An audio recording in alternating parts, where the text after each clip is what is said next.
की घड़ी और तलवार भी लटक गई है। वक्त है 4 बजे का और मेरे पास सिर्फ 5 मिनट का वक्त मिला है, लेकिन मैं ये ज़रूरी समझता हूँ कि सारे लोगों का नाम एक बार ले लेने से चेहरा भी याद हो जाता है, इसलिए मैंने बहुत सारे लोगों का नाम भी लिखा है और कोशिश करता हूँ कि कुछ लोगों का नाम ज़रूर ले लूँ।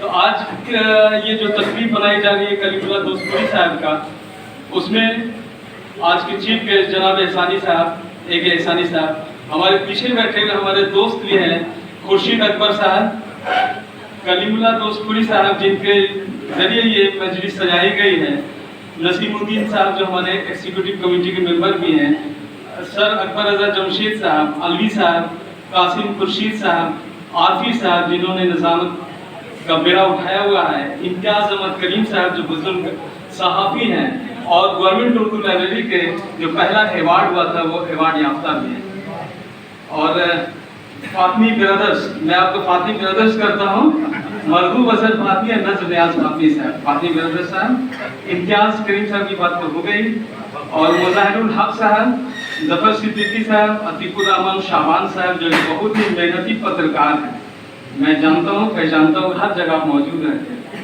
असर फरीद साहब, मखदूमी साहब, इफ्तिखार अकीब साहब जो मेरे पसंदीदा शायर हैं आजकल, घायल साहब, शमा नाज़मीन नाज़मा साहिबा, नसीम अख्तर साहब, एजाज रसूल साहब, इरफान अहमद बिहारी साहब, शफी साहब जो हमारे दोस्त हमको दिखाई दिए थे लेकिन वो चले गए, झाझा में वो हमारे साथ क्रिकेट खेला करते थे, मुबीनुल हुदा साहब, सुल्तान आज़ाद साहब, फरहत हुसैन साहब, खुशदिल गिलानी साहब, एहसन राशिद साहब, ये भी हमारे गवर्नमेंट उर्दू लाइब्रेरी के एजाज़ याफ्ता हैं और बहुत ही अच्छे शायर, बुजुर्ग शायर, ये life time achievement award government Urdu library ने इनको भी दिया था, और कासिम फरीदी साहब, इसहाक असर साहब, जावेद इकबाल साहब, जऊल हसन साहब, तलत परवीन साहबा, नदीम साहब जो नौजवान हैं और लाइब्रेरी से बहुत लगाव रखते हैं, यावर राशिद एक अच्छे उभरते हुए शायर हैं, तुम्हारे शायरी पर इम्तियाज़ अहमद करीमी साहब बराबर रुकावट लगाते हैं,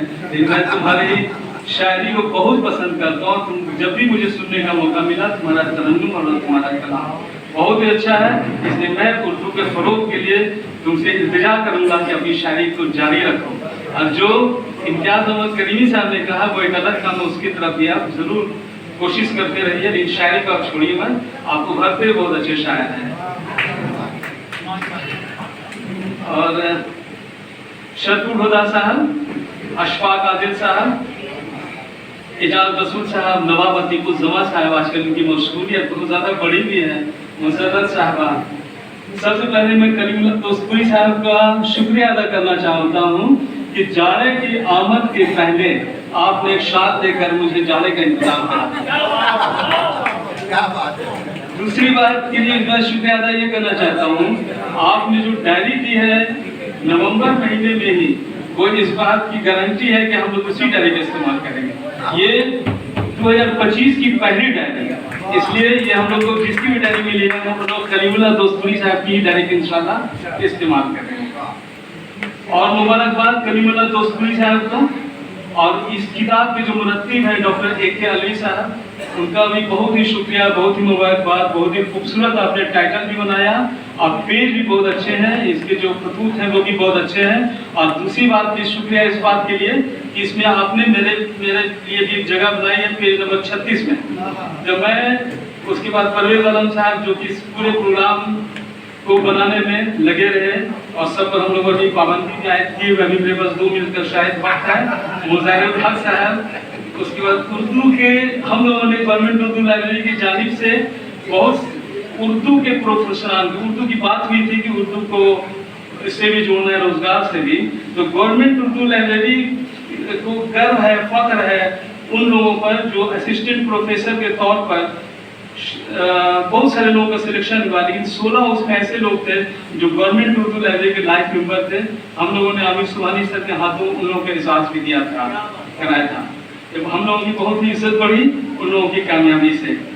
तो मैं अब कलीमुल्लाह दोस्तपुरी साहब के बारे में 1-2 मिनट में बातें खत्म कर देता हूँ। कलीमुल्लाह, और ये मैं अपनी किताब में इसी को मैं थोड़ी सी पढ़ देता हूँ, एक ही पेज का है। कलीम दोस्तपुरी साहब को मैं 2019 से जानता और पहचानता हूँ। कलीमुल्लाह दोस्तपुरी साहब बराबर गवर्नमेंट उर्दू लाइब्रेरी में आया करते हैं। उन्हें पढ़ने लिखने का शौक काबिल तारीफ है। वो जब भी लाइब्रेरी में आते हैं कोई न किताब पढ़ते रहते हैं। उनको उर्दू अदब से बेपनाह होना मोहब्बत है। मैंने जो बात लिखा है वो सच्चाई है। उन्हें उर्दू अदब से बेपनाह मोहब्बत है। उर्दू की बका और फरोग के लिए वो लगातार कोशिश करते रहते हैं। मैंने उन्हें कई बार मुशायरे का इंतजाम कराते हुए भी देखा है। इल्मी मजलिस के पैनल के तहत उन्हें उर्दू से मुतालिक कई प्रोग्राम मुनक़िद कराते हुए देखा है। कलीमुल्लाह दोस्तपुरी साहब वाकई उर्दू दोस्त हैं, अच्छे इखलाक वाले मिलनसार इंसान हैं। गवर्नमेंट उर्दू लाइब्रेरी की जानिब से होने वाले लगभग सभी प्रोग्राम में उनकी आमद होती है। कई बार उन्हें मुशायरा में पढ़ते हुए भी सुना हूँ। वो तिहत और तरन्नुम में गज़ल व नज़्म पढ़ते हैं। जब वो तरन्नुम में गाते हैं तो सहगल की भी याद आए। कलीम दोस्तपुरी साहब Patna medical college and hospital के ऑफिस सुपरिटेंडेंट के पोस्ट में सबकदोश हुए। मुझे ऐसा लगता है कि वो उर्दू के फरोग के लिए भी लगातार कोशिश करते रहते हैं। उनका एक मखसूस लिबास और उनकी टोपी उनकी पहचान है। चेहरे पर नूरानी दाढ़ी भी है जो उनकी शख्सियत और बावकार बनाती है। कई मौके पर उन्हें सुनने का मौका मिला, लेकिन ये भी सच है कि वो शायर से ज्यादा एक मुखलिस इंसान, अदब नवाज और अदीब नवाज के तौर पर जाने पहचाने जाते हैं। उन्होंने अपने ज़ाती खर्च से अवार्ड देने का सिलसिला शुरू किया है। वो उर्दू के अदब से ताल्लुक़ रखने वाले अदीब, शायर के अलावा ज़बान और अदब की खिदमत करने वालों को भी कलीम दोस्तपुरी अवार्ड से नवाजते हैं। उर्दू ज़बान की खिदमत करने का उनका हौसला, उनके जज्बात काबिल कदर है। हम लोग उनकी अच्छी सेहत और उनकी इस काबिश को के लिए शुक्रिया भी अदा करता हूँ, उनके मुबारकबाद देते हैं।